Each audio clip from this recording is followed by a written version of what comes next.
Saudara, Ketua Umum Partai Nasdem Surya Paloh tak menjamin kasus hukum Johnny G. Plate murni bebas dari intervensi politik. Lantas, apakah ini akan menggoyang partai koalisi untuk mengusung pencapresan Anies Baswedan?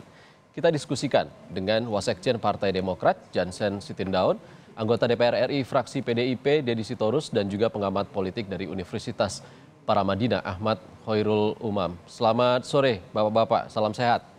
Selamat sore, Mas. Selamat sore. Kita ke Bang Jansen dulu ya. Bang Jansen, sebagai rekan koalisi sekoalisi dengan Nasdem, apa yang Anda lihat dari kasus hukum yang menjerat Pak Johnny G. Plate?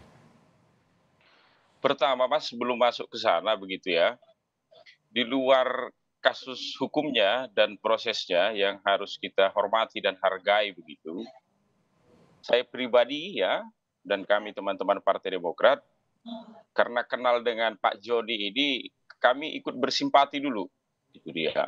Jadi, dan tadi kami mendengar ya dari pemberitaan di Kompas ini juga bahwa Pak Johnny akan diberikan bantuan hukum begitu. Dan memang berdasarkan konsep Miranda Rule begitu, terdakwa itu memang harus didampingi oleh kuasa hukum. Jadi kita dorong begitu Pak Johnny ya untuk menempuh proses hukum terhadap perkara yang beliau alami saat ini.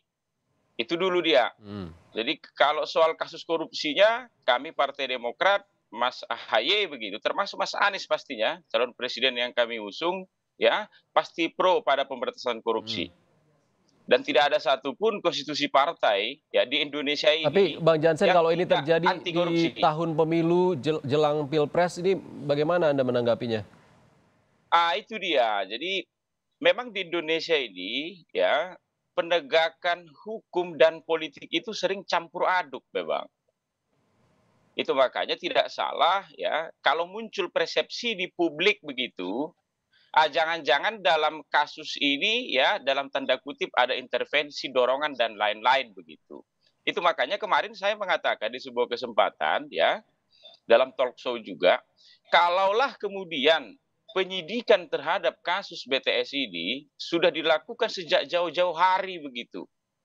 Dan ya bukti permulaan yang cukupnya minimum 2 itu sudah ada, harusnya Pak Johnny ini ditetapkan tersangka itu bukan saat ini, tetapi sejak jauh-jauh hari itu, sehingga tidak muncul kemudian kesan kalau kasus hukumnya ini begitu berkelindan dengan soal-soal politik. Bang Jansen. Karena ini kan kita sudah gimana? Ya, tapi kan penetapan tersangka ini kan diduga akan sudah sesuai dengan proses hukum yang berlaku. Tapi efeknya ini, apakah nantinya akan merusak citra koalisi perubahan? Kalau soal proses hukumnya tidak kita ganggu. Kan sudah saya jelaskan di awal tadi. Kalau kemudian Pak Johnny atau siapapun terdakwa lain di luar sana begitu, yang merasa proses penetapan tersangkanya ini bermasalah secara hukum, KUHP kita sudah mengatur. Itu banyak putusan pengadilan sudah mengatur bahwa penetapan tersangka itu adalah objek dari pra peradilan begitu dia. Jadi silahkan aja ke sana. Kalau soal proses hukumnya, tapi kalau soal koalisi yang kamu tanyakan, ya tidak ada yang berubah. Jadi dengan penetapan Pak Johnny ini, apakah kemudian kesulitan koalisi untuk mendukung Anies Baswedan begitu menjadi rusak begitu? Tidak. Apakah niatan 3 partai yang sudah menandatangani piagam kerjasama ini untuk mendukung Pak Anies Baswedan menjadi calon presiden ya menjadi direvisi? Tidak, sama sekali tidak ada. Oke, kita akan tanyakan pendapat PDIP dalam hal ini. Bang Deddy, kalau dari sudut pandang PDIP mungkin nggak ada intervensi dalam penetapan tersangka ini? Saya kira kita tidak bisa melakukan melakukan satu upaya penyesatan publik ya, penyesatan publik bahwa penetapan Menkominfo Johnny Plate itu adalah sebuah upaya intervensi negara atau kekuasaan atau pemerintahan terhadap orang per orang. Karena pemerintahan Pak Jokowi pasti berkeinginan kuat supaya jangan sampai ada menterinya yang terkena kasus. Ya, jadi saya juga mau cerita sedikit nih soal masalah yang menjerat Pak Menkominfo kita ini. Tahun 2020 ketika pandemi, anak-anak tidak bisa sekolah karena harus daring, saya bertemu nih dengan senior saya ini, sahabat dekat saya, Bang Joni Plate ini. Saya bilang, Bang, ini daerah pedalaman dapil saya Kaltara, kasihan. Anak-anak tidak bisa sekolah karena orang tuanya tidak sanggup bikin anak SD, SMP, SMA itu kos di ibu kota kabupaten biar ada internet untuk bisa daring gitu. Ya. Nah, beliau lalu berkeluh kesah kepada saya, Dad, ada 112.500 desa yang belum punya tower, yang belum Oke. terjangkau internet, Ya. nggak ada dananya. Itu proyek Jadi yang sangat tentunya sangat dibutuhkan dan menyentuh langsung betul, makanya masyarakat saya karena mau ini cerita terkait dulu. dengan telekomunikasi. Tapi kan terkait Iya, hal ini, makanya saya mau cerita dulu. oke, Lalu disetujuilah anggaran, kalau saya nggak salah untuk sekitar 9.000 desa. Harusnya mulai dikerjakan itu 2022 ya, kalau saya tidak salah 2023 sudah selesai. Saya waktu itu begitu anggaran APBN turun bertanya kepada Bang Joni Plate ini, "Bang, Kalimantan Utara dapat berapa?" 219 desa, Det, katanya. Oke, mantap gitu kan. Walaupun kebutuhan kita masih lebih dari situ. Lalu apa yang terjadi sampai hari ini ya, saya kira belum ada 15% dari 219 desa itu yang kemudian dikerjakan. Padahal menurut Kominfo itu sudah kalau laporannya. oke. Jadi memang ada masalah di sini. Kita Jadi harus intinya akui. ada masalah ya Bang di sana ya, dan ini kita Betul. tentunya menunggu Ya, penyidikan dari Kejagung. Tapi kan yang betul. disampaikan Nah, Ketua DPP Nasdem Yulia Aditya kan ini ada intervensi hukum. nah Penegakan ini hukum yang ini saya bilang. banyak dipolitisasi. Saya baca ini apa namanya sikap emosional dari Willy Aditya yang langsung menuduh presiden lah, kekuasaan lah, segala macam. Menurut saya ini tidak pantas, ya, tidak pantas. Kenapa? Nanti kan semua akan terbuka di persidangan. Apakah benar ini kasus yang direkayasa atau diintervensi atau apa? Pasti akan terbuka.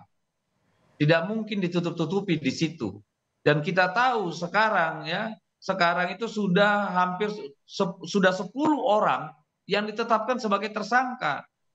Baik itu dari sisi pelaksana proyek, Bakti Kominfo, maupun pihak swasta yang terlibat dalam kong kali kong proyek ini.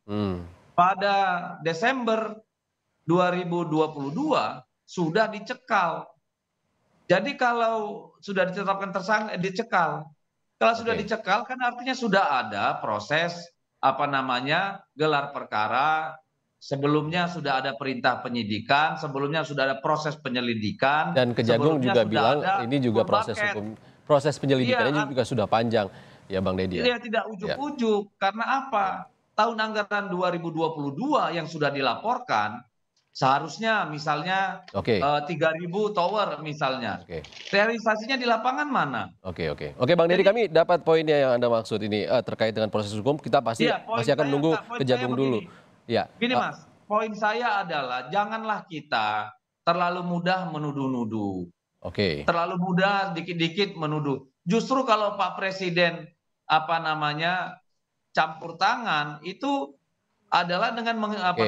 menghindarkan gitu Oke loh. Bang Deddy, tapi kan yang ditampilkan setelah penetapan tersangka, Anies Baswedan baca presnya menemui Ketua Umum Surya Paloh. Ini kan akan kita tanyakan kepada Mas Hoirul. Mas Hoirul, setelah penetapan tersangka, Anies Baswedan menemui Surya Paloh, bicara empat mata 2,5 jam kira-kira. Ini apa yang ditunjukkan?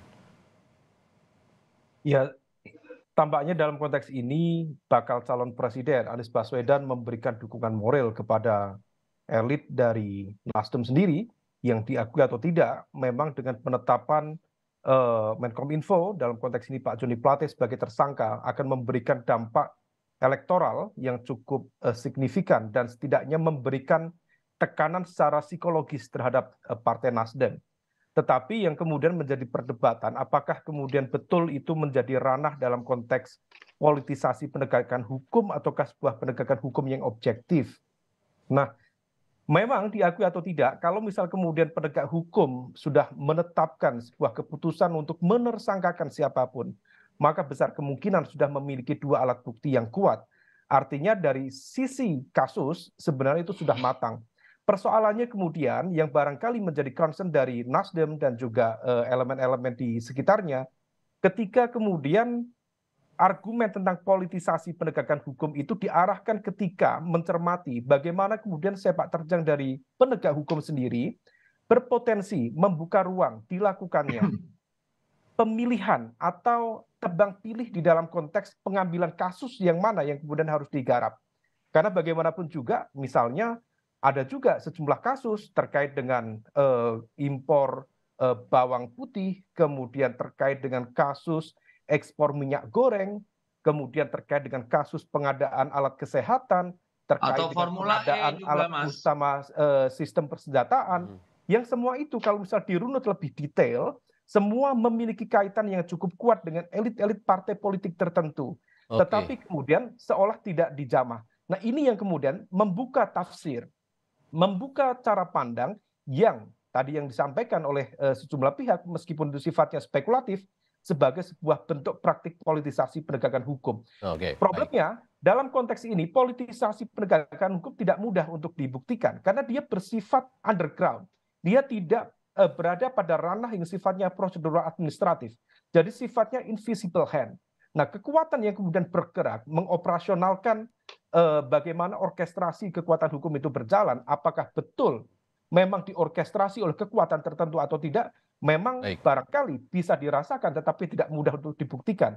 Nah, disinilah kemudian dibutuhkan Mas Umam. dalam konteks mencermati bagaimana perkembangan dari kasus ini. Oke, Mas Umam.